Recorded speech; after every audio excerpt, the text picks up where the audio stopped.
Hello, everyone. Thank you for joining us tonight. We have some very important updates for you. District's been working very hard over the summer to get the school sites ready for back to school night. So we have actually some very, I don't want to take any of the thunder away from any of the presenters tonight. But we are doing a lot to fix our schools, to improve our schools, and also have them ready so that students have a conducive learning environment when they get here and set foot on our campuses on August the 13th. So some of the updates that we're going to have for you, can you go to the next slide? Uh, or we're going to talk a little bit more about back to school information, provide you with some back to school information. We do have some updates on transportation. I'll let Derek Savaldo, the Director of Transportation, give you some of that. He's got some great news regarding the routes and regarding the buses.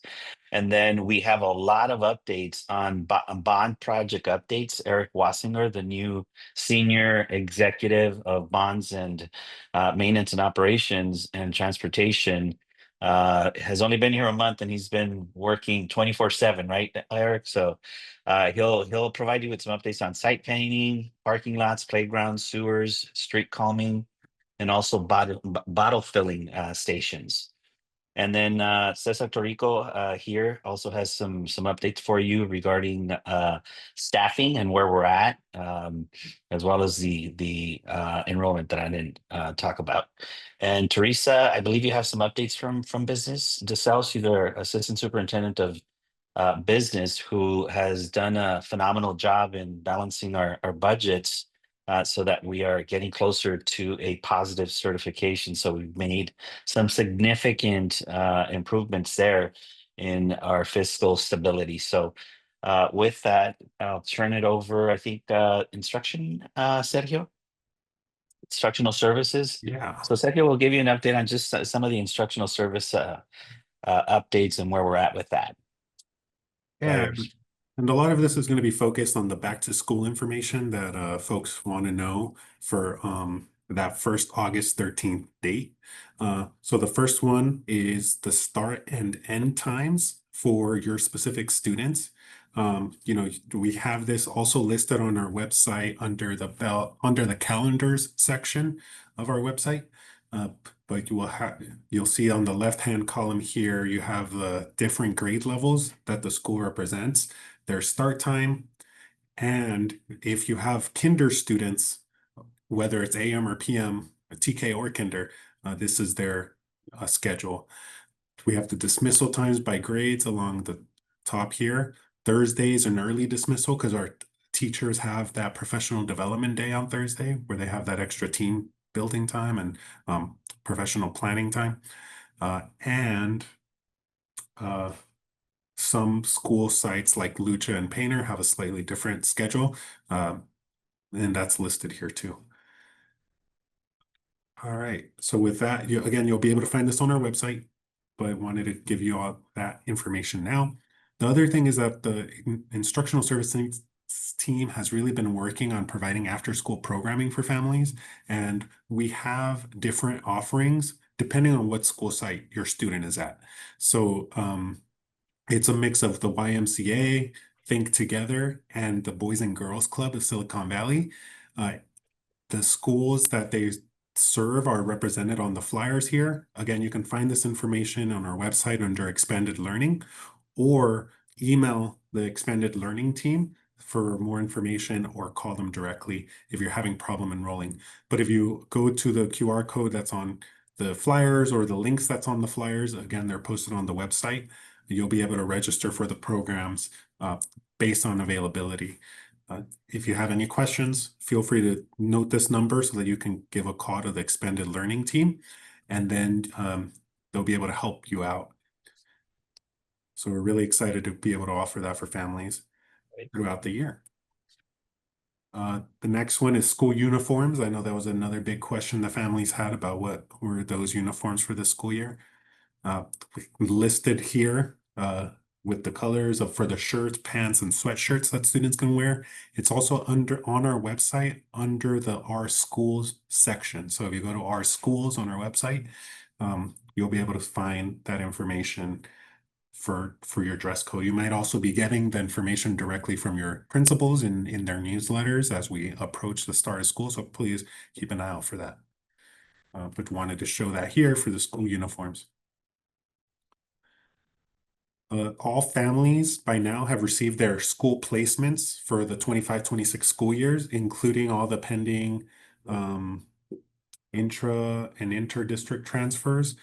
If you, for any reason, have not been assigned a school or just are unsure about what school you're assigned, you can reach out to our student support services team directly so that they can give you that information. They'll be able to pull up your student's profile and let you know. But all families now have been receiving that information and are assigned a school for the 25-26 school year. Any questions, again, reach out to student support services or just call us. The list of principals for anyone who might not be familiar with their school's principal, we have those here. Just for you all to know who you might be having as a school principal next year.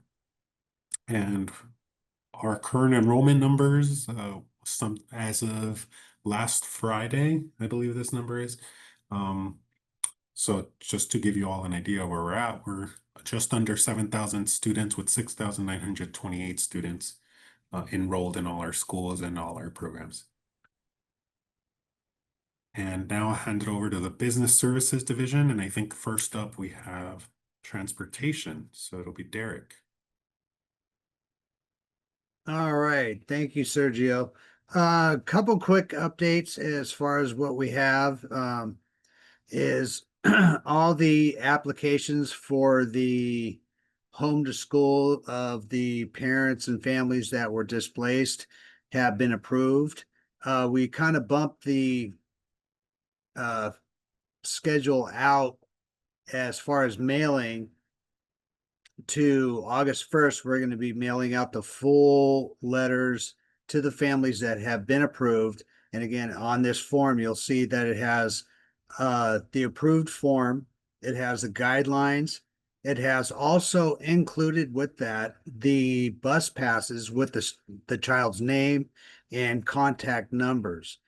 Okay, so whatever the parents have put on that emergency contact form, the aides that are at specific sites, if they're not there at that specific time, will be contacted. In regards to the 2 additional buses, we did receive those on Tuesday. I have our head mechanics getting those ready to get certified and ready to roll on Monday. And then we also have created a web page for additional information as far as routes that still have openings for the impacted families. Once we get that, and that'll probably happen within the first, I'd say, 2 weeks of school, that we know who's actually riding, who has decided not to use the transportation side, but we will be reaching out to those families. They can also go to our department website and look at the offers that are the routes that are offered, and look at what seating capacity or how many students that are available for that route. Again, we have 4 elementary routes and we have 5 middle school routes. So again, everything's looking good so far as getting out to parents and everybody else. Any additional questions, again, you can contact us, go through the department website, and we'll be able to answer those questions. And for, again, the open spaces, pending the first couple of weeks of school, we'll have more information for you. And Derek, can you just talk a little bit more about the 2 buses? Are these small buses? Are these large buses? Okay, well, What's the seating capacity in each of those? okay, so the 2 new buses that I just received are 78 passenger school buses. They're transit style, big style transit school buses that fit 3 to a seat. We do have 2 of those, so you're looking at, close to 165 students per vehicle. So we do have the accommodation to reach that, but we got to also look at student size so we don't overload or over comfort, or so we're not overloading that vehicle. More likely that if we want to fit, depending on if they're middle school, we'll do 2 to a seat, which is 56. On the elementary side, we could fit virtually up to 78, but we do also have some smaller 25 passenger vehicles that we're going to incorporate into these routes if needed. Right. And then as far as transportation, we're going to offer transportation this year. And if it's needed the following year, we're going to offer transportation as well. So it's going to be on a need basis. I just wanted to add that, Derek. Thank you. Oh, yes, by all means. If we need to add it for the following year, we'll have grown from there from this point going forward. That's the intention on our side.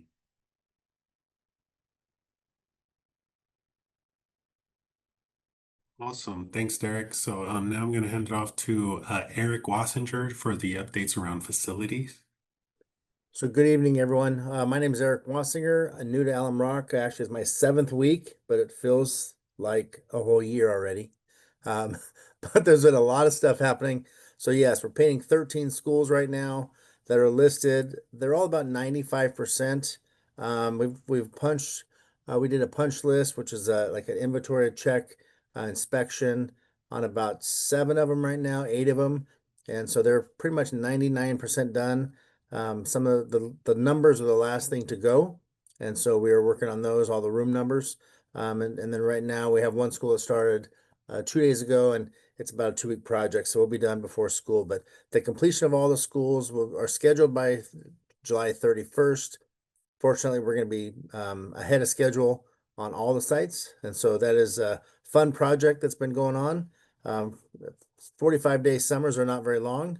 And to do big projects like this, it's very organized and very it's a great project to be here and having 13 schools at one time going through paint. So these are some of the renderings, some of the school sites.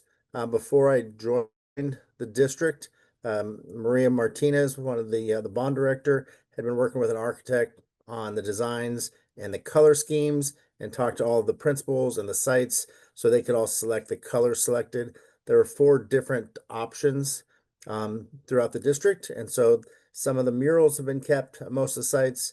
And here's some of the pictures of some of the sites we have. So the next 3 or 4 slides, you're going to see some of the other schools, pictures of a rendering of what it would look like. So when you get to school here in a few days, you'll be able to enjoy.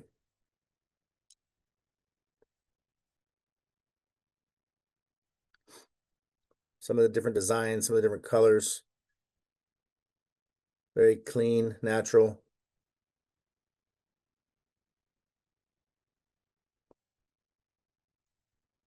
Fresh paint makes it feel like a brand new school, which is great.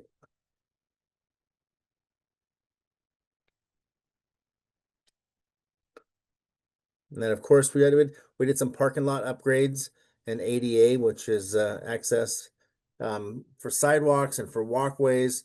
And so the left picture here is Ocala Steam Academy. The parking lot was in very, very bad parking lot in disarray, and we fixed that. The drop-off zone for safe, getting the kids in and out of school with the buses, and then, of course, some walkways that we needed around the campus to improve our ADA compliance.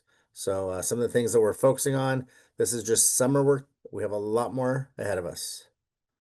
On the next slide. This is also at Ocala. This is, of course, the drop-off zone. Right now, I believe this is the only site that has the curbs painted. They will all be painted in the next 10 days. That's one of the last parts of painting the schools is all the fresh curbs and, of course, some of the walkways for our compliance needs. Playground structures. This is something that we're focused on quite a bit. So Lucha, pardon me, we went to the board for board approval. It's currently a DSA approved, and we're going out to bid for a new contractor for installation on that one. The Cassell playground that we had designed is now moving over to the Ryan School, and so we were working on that DSA drawings to get it transferred. And then, of course, Lindale, we have 2 different playground structures there. one for our special ed teachers and one for the general public, so, or the general children. And so those are both being planned and ready to submit to DSA. So besides these, we are upgrading the current ones at some of the sites, making sure they're safe and up to code. And then as we're planning to install some new ones in the future as well. Eric, can you just explain what DSA is? Yes, great point. So DSA is the state of California. It's the Division of State Architect. And so what they are is they are the government body that mandates the architect design of schools. So if your home or your apartment or condominium, wherever you live, they are registered by the city, and the city manages the design strength of those. Schools fall under DSA, or the Division of State Architect, which means the buildings are designed for at least a 10.0 earthquake. So structurally, they're much more sound than a house or a residence. And so it's important to know that schools are very safe because we have our kids, our blessed little children, there at the schools. And so it's very important to have safe places for them throughout the day. So DSA it's very stringent, and they make sure it's very difficult to build, and it's more pricey, but it's the best thing for schools, and it's required by the state of California. The unlikely subject we like to talk about, sewer upgrades. But we know we have some sewer problems. All of these schools are old, 50, 60 years old. The underground pipes are shot. And so some of these, we had to repair 3 of these this summer. Of course, the Painter Elementary School, Acala and Cesar Chavez, they had problems underground. It's no fun to spend money underground because you can't see it, right? But the fact is, it has to be repaired. You have to have sewage and water to have a school site open at all times. And so these are some big projects that we finished this summer and completed. And now the pictures on the right are the completed work. So it's great. And then next, this is something that I've worked with the city of San Jose and the Department of Transportation. We've been working with a couple folks there about the walk and roll program. We are evaluating all of our city streets around the schools. We are finding some things that need a lot of improvement, such as this picture here. These are crosswalks. And in this situation, the crosswalk is not compliant with the code today. The crosswalk in the bottom of the picture actually goes to a person's driveway, which is against the rules. You can't drive a car out into the crosswalk. And so the city is working with us to do an evaluation of all of our campuses, and we're going to be improving crosswalks, drop-off zones, painted areas, signs. And so we're going to be making a major improvement on the outside of our campuses as well as the inside.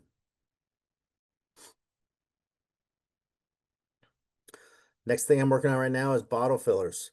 So one of the things I'm pretty passionate about is fresh water. And this here is, we're filling out some grants with Valley Water Grant Program to install these drinking fountains at all of our campuses. And we have 3 to 5 to 6 drinking fountains per campus. We want to start off by getting at least 2 or 3 at each one and then continue to grow.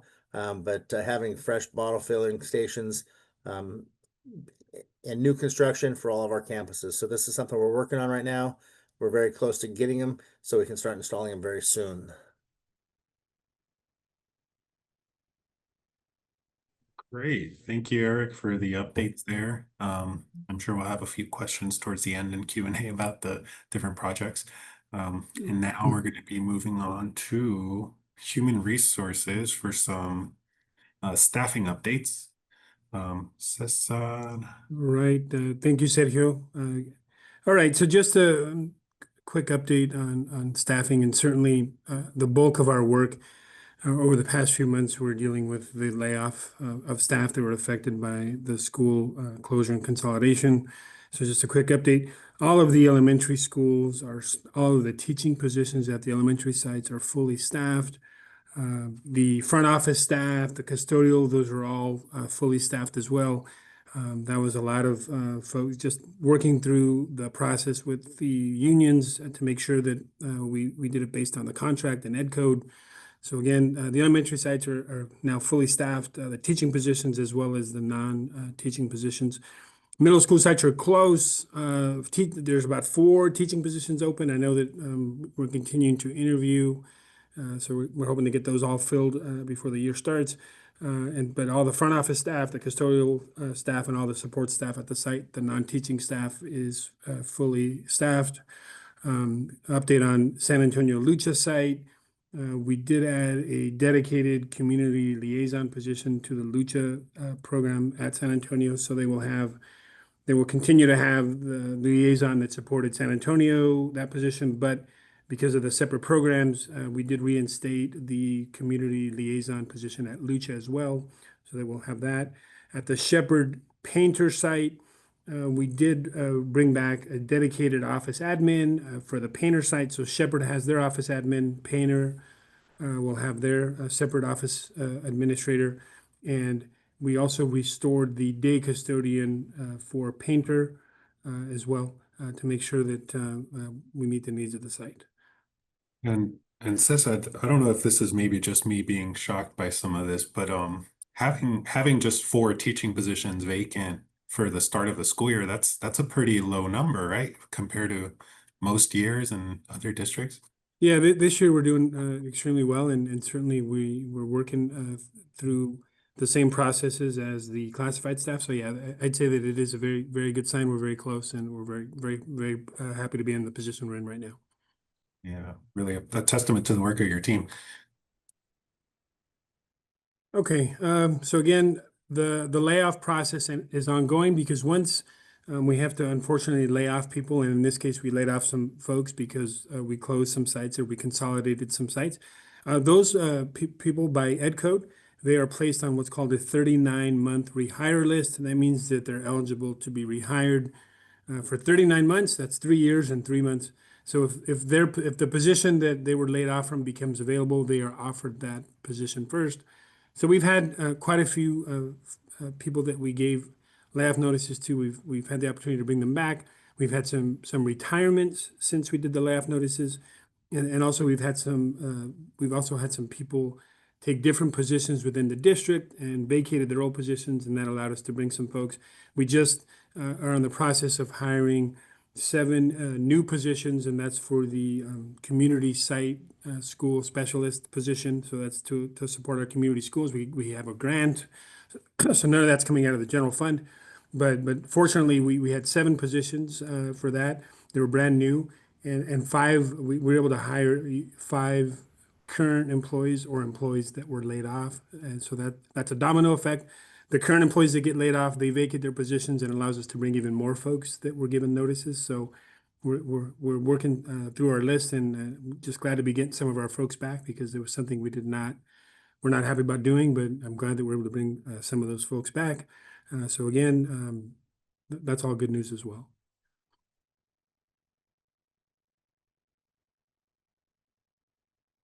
I think, Seth, were there questions? I saw some questions pop up. Can you check the chat? Yeah, so now it's the time that we'd be going into Q&A. There was a question around paraprofessionals for kinder. I think last time we were here, we had a discussion around that with Ms. Sandra Garcia, our Assistant Superintendent of Educational Services. So the question is, do we have paraprofessionals hired for the kinder, as Ms. Garcia mentioned last meeting we were working on? So transitional kinder, they get a paraprofessional. We have to maintain that ratio, that 10-to-1 ratio, adult to student ratio. So every 10 students, we need at least 1 adult. So transitional kinder, yes, those are all hired. We're actually in the process of bringing some people back from layoff on that. Kinder generally do not get an aid only if they are on extended day. So if that site has an extended day kinder, they get 2 hours of support, and we're in the process of finding those folks. I know that Painter has that program, and certainly I think there's one more site that has it, but again, that is bargained separately with the teachers. So again, TK, they do get them. They get 3.5 hours of para. Kinder only if they do the extended kinder, and I think there's 2 sites right now that have it. Okay, I'm trying to go back into the chat to see some of the questions because I see that they're really popular right now. We're gonna go ahead and actually just go with folks who have their hand raised. I see Gabriela, you have your hand up. I'm gonna go ahead and ask you to unmute really quickly if you can give us your question. Hi, Gabriela, can you hear us? Sí, a mí me llegó un correo que dice que tenemos que llenar una aplicación de VA. Quisiera saber eso qué significa. VA. VA, como una aplicación, no para la transportación. No, this is Herman, this is the universal benefits application Oh, got it. Okay, that's the other that one. we Okay. were launching. Okay. I can share some of that. Okay. The Sunbucks. Yeah, there we go. Yeah, so the district every year collects information on families' income um, for the purposes of applying for free or reduced lunch programs, getting services in addition for our students. And this year, there's a program called Sunbucks, which requires a different form than what we usually do. So as a district, what we're doing is we're changing over to that new form, which is called the Universal Benefits Application. That's the UBA. So what you received is you can think of it like the free or reduced lunch application. It's just asking more questions. And what it's going to do is it'll help the district qualify for more services for that free or reduced lunch program. But also if your student qualifies based on that application, they'll qualify for the Sunbucks program that gives them $120 over the summer for meals when school is not in session. And also it could qualify you for other programs that depending on if you filled out that application. So the UBA that we do invite you to complete it. And as it'll definitely help the district receive funding.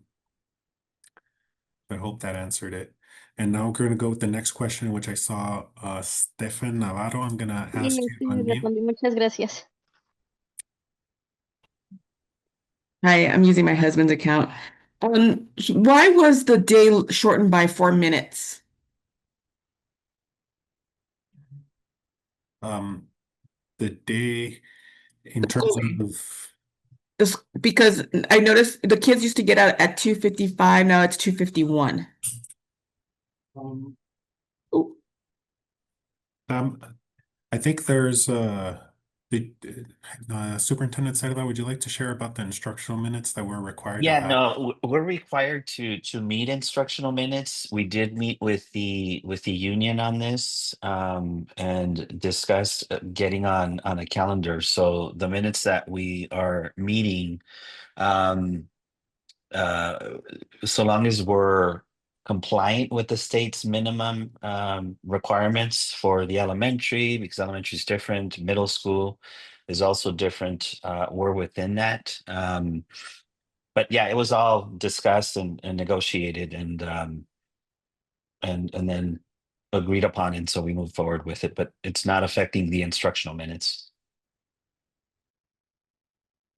Yeah, and instructional minutes are the minimum number of hours that students are required to be in school, and I think it's like standard across the California that No, it is standard. It's that code. I can actually send a communication or what I'll do. It's a good question. What I'll do is I'll send a communication with the district-wide newsletter so that all the families are getting this information so that there's no confusion around that. So thank you for asking that question. Okay, and I'm going back to questions that I saw in the chat come up during our presentation. One was around transportation being provided just this year or if also going forward. And Derek did answer that. We're gonna be offering transportation on a need to basis, and if it's needed Next year, if it's needed the following year, we're gonna offer it, and it's based on need. So yes. Correct. One question I think might be around additional projects for bond programming, and this is around the playgrounds. Are we, and I think might be related to the shade structures that some of the renderings had. Would we be able to get other schools with coverage over the playground in that same way? Yeah, absolutely. And that I responded on in the chat as well. But no, our plan is to do an evaluation of all the campuses, so that we have equitable, playgrounds at each site. But yes, shade structures are very important, and having playgrounds for the appropriate students. Because we move kids from site to site, some students may need a TK site or, elementary site versus the middle school. They do have different needs, so we will be doing an evaluation on all the sites and to make sure that we improve the ones that currently have them, whether they don't have a shade structure, or improve them so they all have something so they're more equitable. Yes. Okay, so as we're making our way down to staying on the facilities updates, and I have a question. Is there a budget for the O&M of the Yes. bottle fillers once they're installed, such as filter replacement? Yes. And so part of the program with the Valley Water is they give us enough money to buy the machine, install it, and have extra money to buy supplies. And so we'll be able to buy 5 or 6 years worth of filters to continue to have those. So yeah, absolutely. And I know that we had some installed previously at the district in the cafeteria. Some of them have bottle fillers and some of them are not working. Those will be replaced and or fixed as well. So yes, the plan is to get them and then keep them brand new and operational with fresh filters for sure. Okay, and one more on the chat. I think I had a question around what time school starts. So I'm just gonna go ahead and put the start and end times for the school year. So there was a question there about what time school starts. So I'll have that up while we're going through the rest of the questions.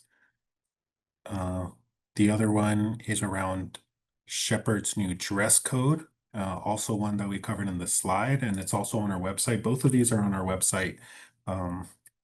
The dress code is under our schools section. The schedule is under calendars. So you can go ahead and find both of those there. So the Shepherd dress code would be here with Shepherd on the bottom. Any of these colors under the shirts would be good. White, black, gray, khaki, black pants or gray pants, and then white, black, gray sweatshirt or any school logo or district logo sweatshirt, any color. Now I'm going to go back to the hands raised. I see quite a few as I'm going to make my list. I'm going to start with Shayla Martinez. I'm going to go ahead and ask if you can unmute for your question. Can you hear us? Hola. Hola. Sí, es sobre la aplicación de esa que dijo la muchacha de VA. Lo que pasa es que yo quiero llenarla, pero me manda la aplicación PowerSquare, pero yo no tengo activa esa aplicación. ¿Cómo podría llenar eso? Sergio, do you have the number? ¿Tienes el número? So we can just give her the number. So Sí, so our front so- office can help her. Le vamos a Yeah. dar un número. Sorry, so the question was around the UBA application not being able to be filled out because they don't have parents. Ok, gracias. So you can call this Ah, number to fill it out or come to our district office. Our team will be able to help you fill out the application in person here. So there are still ways that you can fill it out. ok, ¿y a qué hora puedo ir a la escuela? Disculpe. Disculpa, ¿cuál fue la pregunta?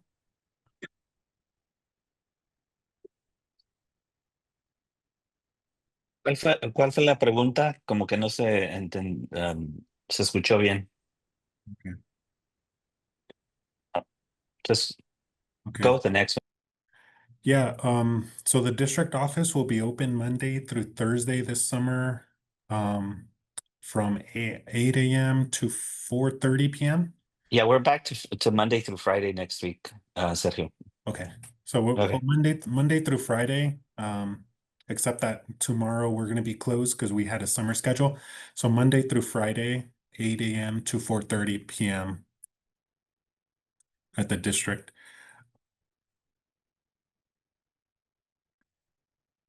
Ok, muchas gracias. Okay. I'm gonna go ahead and go with the next question. Eddie Correa, I'm gonna ask if you can unmute so you can ask your question. Thank you. These sessions are really, really good because it allows two-way dialogue. There's a lot of questions that parents sometimes have, and they try to bring it at the board meeting, but it's not the right place because you can't answer. So is it possible to continue to have these on a monthly basis? I mean, they could be scaled down. I know that it's not going to be as much for the schools that have gone through a transition, but there's still open issues. So it would facilitate to close any gaps. And then for those of us who are still going to transition, so would it be Yes, possible? Eddie, yes, Thank I you. actually responded to in the Oh, chat as well. No, yeah, okay. and I thought I tagged you, but yeah, no, and I'm glad you asked it openly. We're going to continue to hold these. I think they're needed. Unless we see like a huge drop off in the attendance, then we'll Yeah. stop. But Yeah. it'll be based on need. Appreciate it. Thank you for that question. Yeah. The second one is, I'm not sure that if it's been clearly communicated that the middle school start times has changed from 8:30 to 8:45, because when you go to the website, Ocala's website, I mentioned this to somebody, it's still showing 8:30. So there's a lot of parents who are very concerned about the safety at Ocala because a lot of the traffic, and so I'm not 100% sure if it's been communicated, because you just go to the website and the website for Ocala still shows 8:30. Yeah, we'll follow So up. No, we'll you follow want up. to, yeah. But my last question is, in the financials, they continue to show a 8.9 to $10 million gap. When will there be the next plan of what things are going to get done to close that gap? Because that could, cause us to then trigger additional closures, which is quite painful. So Correct. when will we have more details around what the district is going to be doing going forward to close the gap, so we Yeah, can be financially responsible? Yeah, day one, it starts with enrollment, Eddie. So we're Yeah. already looking at that. Our assistant soup, Teresa DeSales, Yep. she's already been projecting, looking at financials. We're also waiting on some additional funds that are going to be released from the state. So we're waiting for those. So we're monitoring it on a daily basis, and that's something that's going to be ongoing throughout the school year, but it begins on day one with enrollment as well. So Yeah. we're going to be providing updates on a Yeah. regular basis, and yeah, it begins. We're looking at that every day. Yeah, because I'm telling you, enrollment's not going to close $8 million gap. It's beyond enrollment and even stuff that you're going to get from the state. $8 million is a big gap that even with the things that you're saying, you're going to have a gap. So, just, the thought process is by, November is when you'll have your first next cut of what are your initiatives to close the gap by 4 million per se. Teresa, do Is you that want to add a little bit more to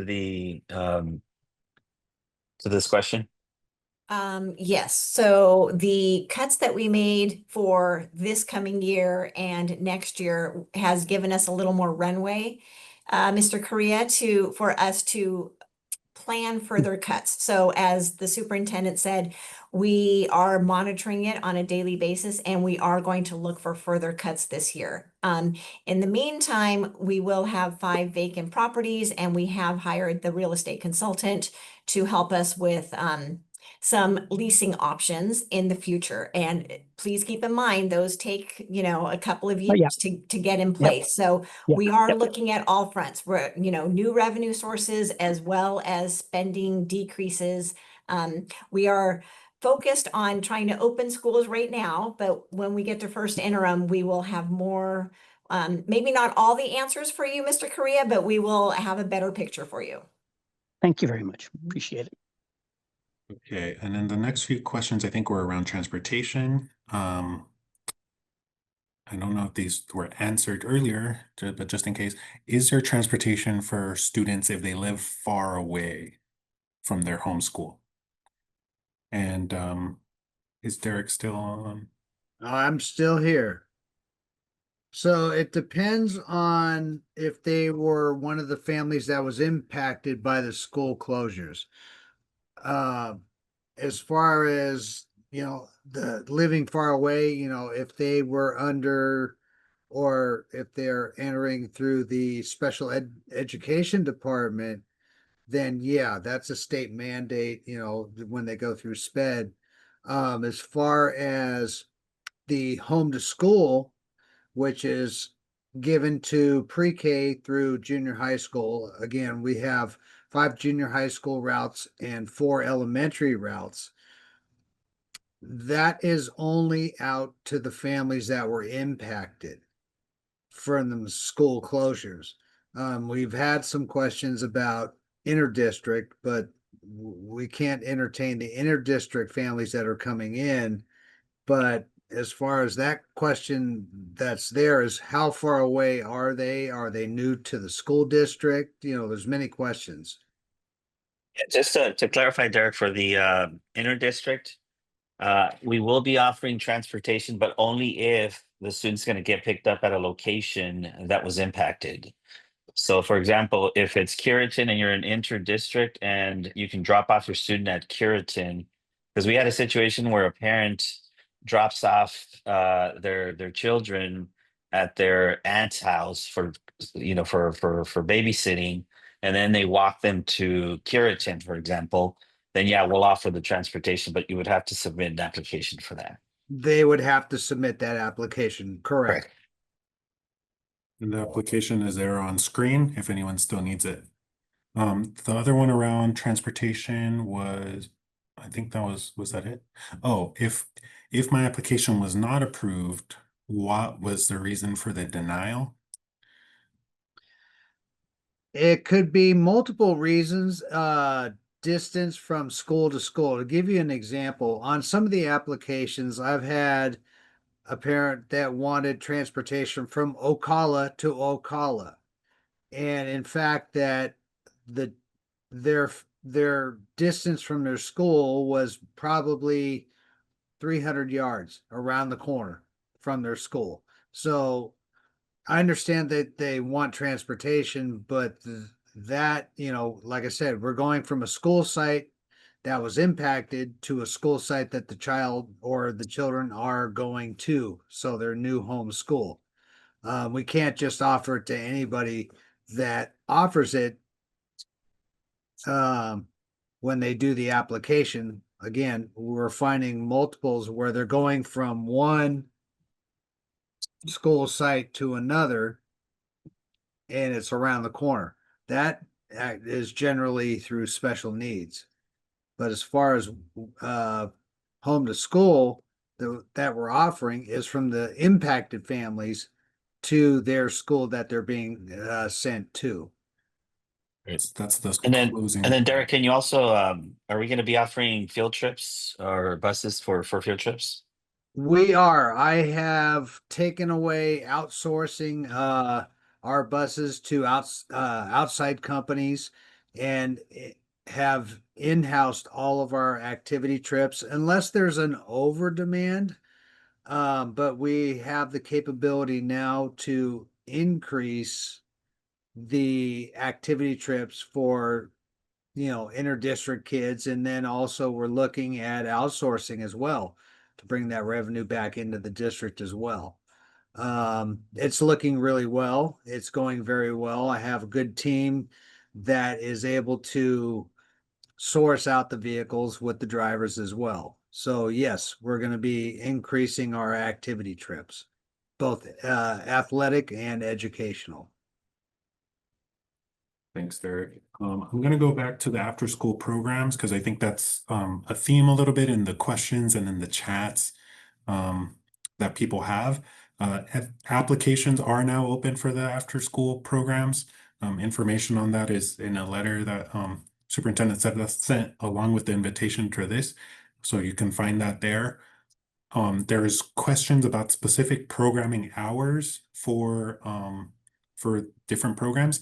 I invite you to call our expanded learning team for more information, or even contact the after school program directly so that they can help answer some of those. Because they'll be the best sources of contact, and that information is here on screen. So feel free to reach out to them. I'm going to go back to the raised hands in the chat. I know, thank you guys for being really patient. And we're going to go ahead and start with Jasmine. Jasmine, sending over the unmute. Can you hear us?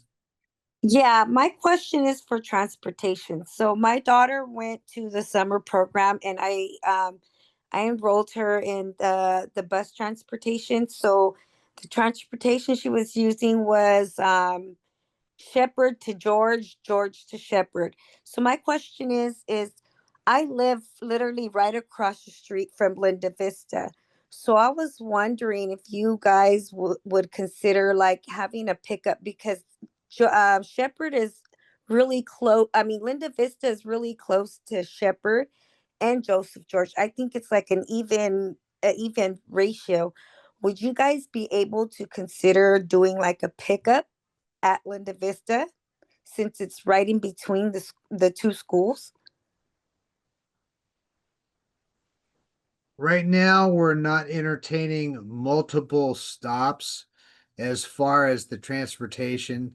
There's also a state mandate as far as walkability to and from school sites. The transportation that we've put out again is for the impacted families that live quite a distance from their now home school.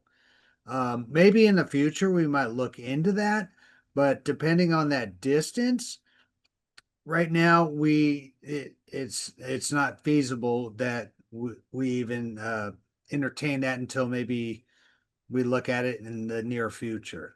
Thank you, Derek. Yeah, what we're going to be doing is we're going to be assessing the transportation. This is the first time that this district is doing this since I believe it's the 90s. So we just want to make sure we're doing it correctly. We're going to assess it, evaluate whether there's a greater need, and then address that. So thank you, Derek, and thank you for your question. And one thing I'll add about that, Derek, is to add the context that the the buses are doing the general the routes for the students of impacted families in between their special education routes and their kinder routes. So they're on a really tight schedule already. And it's like already fitting those routes in has been a challenge. So I think adding another stop that's going to add, I think part of it was like there's a 5-minute stop that Yeah. like to be made within that tight schedule. Adding another stop is going to just be a little bit more of a challenge right now, but that's kind of what the transportation team has been facing. Okay. And then I see the next hand up, Susie. Give me a second. Can you hear us, Susie? Hi, yes. Hi. Hi.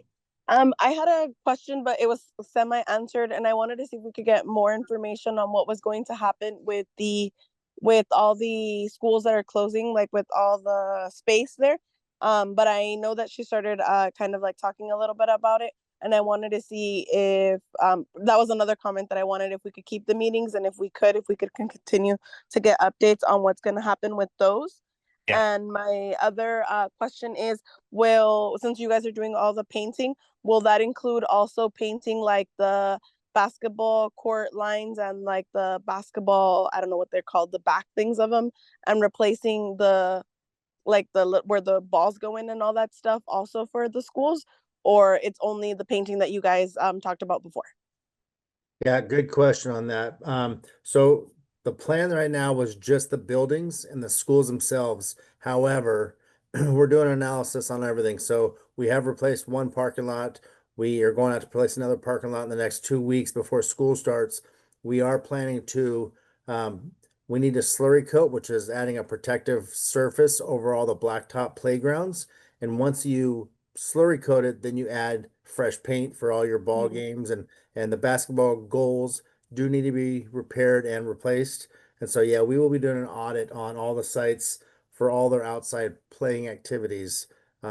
So like I've shared with the superintendent and the board, I've now been here 7 weeks.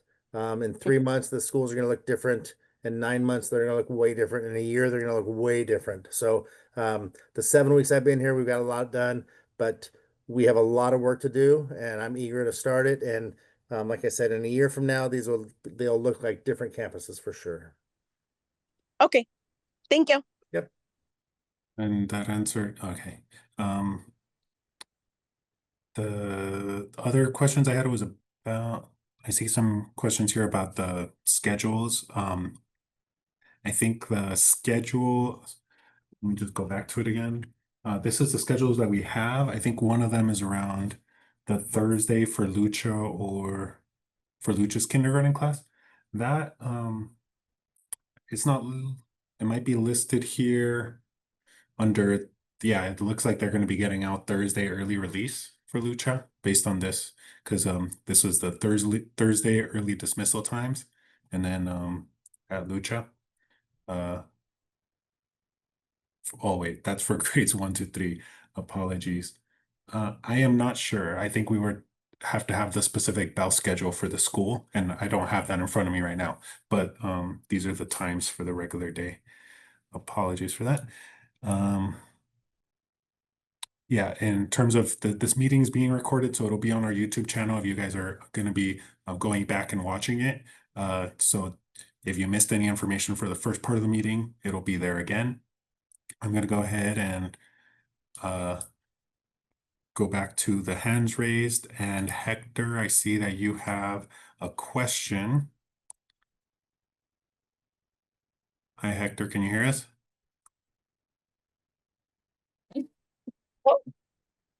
Hello? Yeah. I had a quick question. How did you guys go about changing all the start times for the elementary schools within the Elm Rock Union School District? I think it was Superintendent Sena, would you like to share a little bit about the negotiation process with the? Yeah. No, we actually worked with the unions on this because we wanted to, since it's a transition year, we wanted to make sure that we were all in alignment and not having all these very different schedules, and also to ensure transportation. Transportation is something that's very important, so we wanted to make sure that we had the capability to offer early drop off for some of the families that have daycare issues, and so that was one of the big reasons for next year. So good question, thank you. Yeah, another thing. So I guess my son got impacted by school closures, and now he's being, I guess, his dedicated school is going to be Hubbard, and that's K through 8th. I'm just concerned about, having elementary school students with middle school students, they're doing other things. I Yeah, don't want that no, to affect my little one, because no. I'll be very upset if he goes Yeah, into no. a bathroom and they're doing some dumb stuff. Yeah, Hubbard is not a K-8. It actually it's an elementary school now. So that was Oh, a okay. change. Yeah, that was a change that was made. So you're okay. Okay, because on the paper that you guys are showing, it's still saying K through 8th. It might be, we're working on updating all our documents, so maybe it might be an older document that's out there. Yeah. Well, we're gonna send reminders, so we'll make sure. And here, yeah, it's in elementary, so we'll communicate that. Thank you, Hector. Okay, and what's the student to teacher ratio at Hubbard? Since I know they closed down Mayor and Dorsa, so I'm assuming they're going to send them over there. What's going to be the new student to There is, teacher ratio? yeah, that didn't change. That was actually it's in negotiated with the teachers union. So TK is 20 to 1 teacher. Kindergarten to 3rd grade is 24 students. It's not going to change. And then All right. 4th to 8th grade, it's maximum 31. So that's not changing. None of that is changing. None of that is changing. Okay. Not at All all. right. Not at all. I know there's a rumor out there, and it's like, no, we're keeping it the same. We just didn't have enough students. Yeah, because So I was thinking, teachers were barely able to handle 24, 25 students. I was like, I don't want them to stuff 40 kids in one classroom. It'd be chaos. No. Actually, it would be a violation on our part, and our rooms are not big enough to accommodate 40 students. So we want Okay. to make sure that we're filling the classes to the maximum, which is 31, because we had classes with like 20 students. Yeah. So, and that's how we were losing money. So now we're gonna have classes, hopefully that will be at the class limit. So thank you. Very good question, Hector. Thank you very Okay. much. All right. Thanks. Appreciate it. Take care. Okay, I see Ana Padilla, your hand's raised. How can we help answer your question? I actually have two questions regarding Ocala. The first one is I saw the uniform policy go up. We went to the introduction for the new families about maybe 2.5 months ago and met with one principal, and I guess she's no longer there. But my question is, when we asked her, she told us the policy, and she's like, we don't necessarily use uniforms. It's jeans, and just a black top or gray, and the same with the sweatshirts, no ripped pants, and she went through it. And then now, right now, when I saw the slides, totally different. Mhm. Yeah, we do have a That yeah, good question. We do have a board policy, and yes, there's a new principal there. It's a principal from another school within the district, and so, but we do have an actual board policy that school sites must follow, as well as a dress code. So they do need to bring a uniform, okay. The only thing and, is and this you'll one. get more information from her as No, well. no, Sorry to but cut you off. I'm sorry. no. The Um, second thing is we haven't been told anything about the orientation, the actual orientation for the new families, and we're almost not even 3 weeks into almost starting the new school year. And so yeah. I had already bought my daughter a bunch of uniform of jeans because she didn't have any jeans that fit her no more. And that's Mhm. what she was going to be wearing to Ocala. So it would have been nice if this would have been mentioned to the families when they called us in 2 months ago to go into the installations. Right. So I'll have the principals got back this Monday. So they are working on setting up their back to school, their informational orientational meeting. So you should be getting some information shortly. So as a policy for the uniforms that's going to be in place, I That's just have to correct. be clear because I just bought a bunch of pants and clothes for my daughter because we were told one thing 2 months ago. So it just Yeah. seems like everything seems to be changing within the district so frequent, I can't even keep up anymore, especially Okay. when your Yeah. website is not up to par. Yeah, and Okay. what we have for our student services team is working with community partners, so they can also help get more information about the uniforms and help alleviate some of that pressure, because we know that a lot of families will be looking for some of that. Some of their new uniforms, and the back to school shopping is always a difficulty. So thank you for sharing that information. And I think we're at time now. I wanted to get one more question, but I think it might just be a good time to wrap up and respects everyone's time, so y'all can get on with your evening. Just wanted to hand it off to our superintendent for any last thoughts and comments about the school year. Anything that we'd like to share for. Yeah, I just want to end. Thank you, Sergio. I just want to end with well, a big thank you to all of you for joining us. We almost had about 200 parents here, and there's a lot of changes happening. There's a lot of improvements happening in this district. The other thing I wanted to mention is that every site will be offering algebra, and so if you're interested in that, make sure you contact your schools. It'll be the first time in possibly a decade where algebra will be offered at the Alum Rock Union School District schools, middle schools. And we're also working on a contract, an MOU with San Jose Evergreen Community College, where we're going to be offering college courses beginning next year in the fall. We're going to have a great number of college courses that will actually count towards college.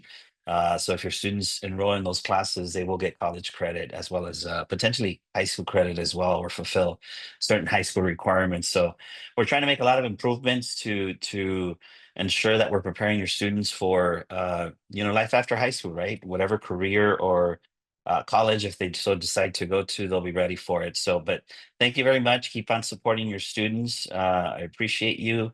This is a beautiful district, and we're just making a lot of improvements, and we're looking forward to more positive changes. So thank you, and you'll be getting more information from the sites. as well as from the district regarding back to school and the first day of school. And so thank you again for being here. Have a good night.